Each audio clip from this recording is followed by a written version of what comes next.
أَمَّنْ هُوَ قَانِتٌ آنَاءَ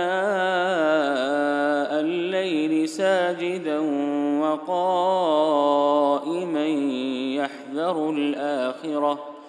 يَحْذَرُ الْآخِرَةَ وَيَرْجُو رَحْمَةَ رَبِّهِ قُلْ هَلْ يَسْتَوِي الَّذِينَ يَعْلَمُونَ وَالَّذِينَ لَا يَعْلَمُونَ إِنَّمَا يَتَذَكَّرُ أُولُو الْأَلْبَابِ. بسم الله الرحمن الرحيم الحمد لله رب العالمين والصلاة والسلام على أشرف الأنبياء والمرسلين نبينا وحبيبنا محمد صلى الله عليه وسلم وعلى آله وأصحابه أجمعين أما بعد. Quel plaisir de prier sur le prophète sallallahu alayhi wa sallam. On demande à Allah Azza wa Jal de nous rapprocher de lui dans nos vies à travers l'application et l'amour de sa sunna purifiée sallallahu alayhi wa sallam, et de faire de nous des hommes et des femmes qui boiront au hawd de Rasulullah sallallahu alayhi wa sallam, le bassin qui lui a été fait et offert par Allah. Et toute personne qui y boira n'aura pour l'éternité plus jamais soif. Il ne restera que le plaisir de boire les boissons du paradis. Ya Rabbal Alamin.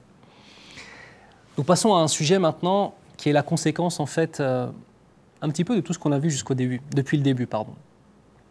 La conscience que nous appartenons à Allah, la conscience que notre état dans cette vie d'ici-bas, au jour du jugement et dans l'au-delà, est entre les mains d'Allah Azza wa Jal d'une façon qui sied à sa perfection. Allah Azza wa Jal nous donne un verset, et ce verset, écoutez bien, le prophète sallallahu alayhi wa sallam a passé toute une nuit en qiyam al-layl, en prière de nuit, à répéter ce verset en pleurant, à le répéter. Ce verset est In tu'adhibhum fa innahum ibaduk wa in taghfir lahum fa innaka anta al-azizul hakim. Ce qui signifie, si tu les châties, de toute façon, ils ne sont que tes serviteurs. Allah peut nous châtier s'il le veut. Il n'a aucun compte à rendre à qui que ce soit.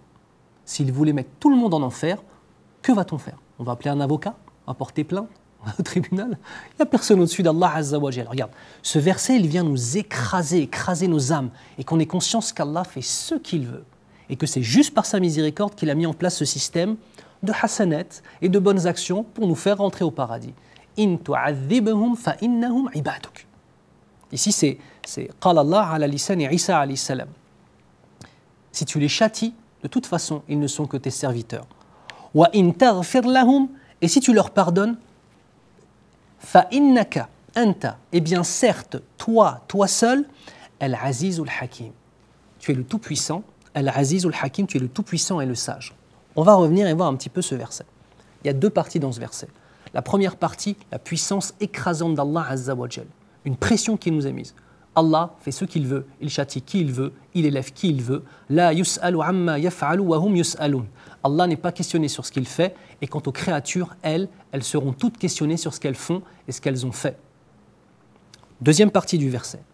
Et si malgré cette toute-puissance, et le fait qu'Allah Azza wa Jal n'a pas besoin de nous, et ceci est représenté à travers le nom d'Allah Azza wa Jal, Al-Qayyum, celui qui n'a besoin de personne, alors que tout le monde a besoin de lui.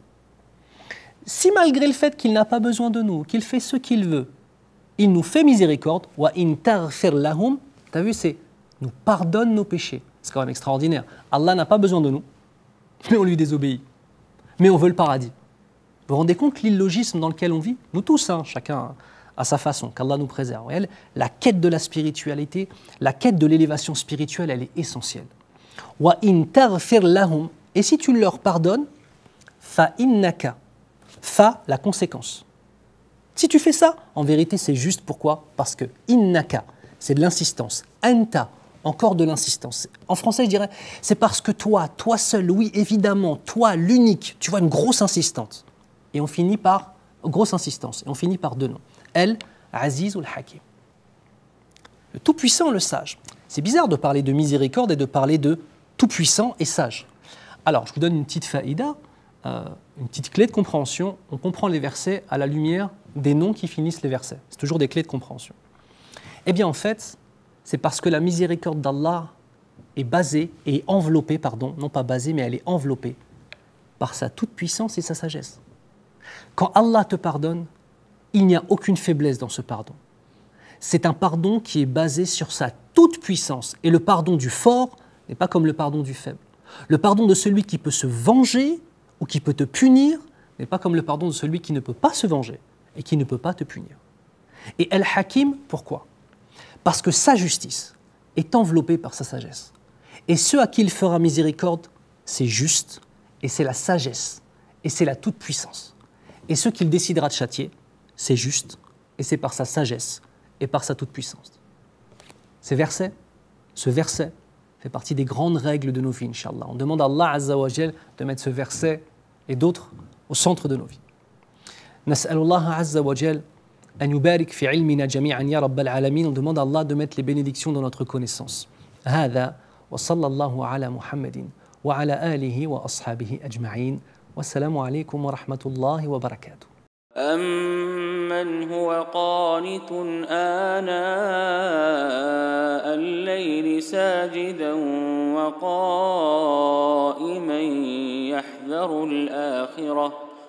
يَحْذَرُ الْآخِرَةَ وَيَرْجُو رَحْمَةَ رَبِّهِ قُلْ هَلْ يَسْتَوِي الَّذِينَ يَعْلَمُونَ وَالَّذِينَ لَا يَعْلَمُونَ إِنَّمَا يَتَذَكَّرُ أُولُو الْأَلْبَابِ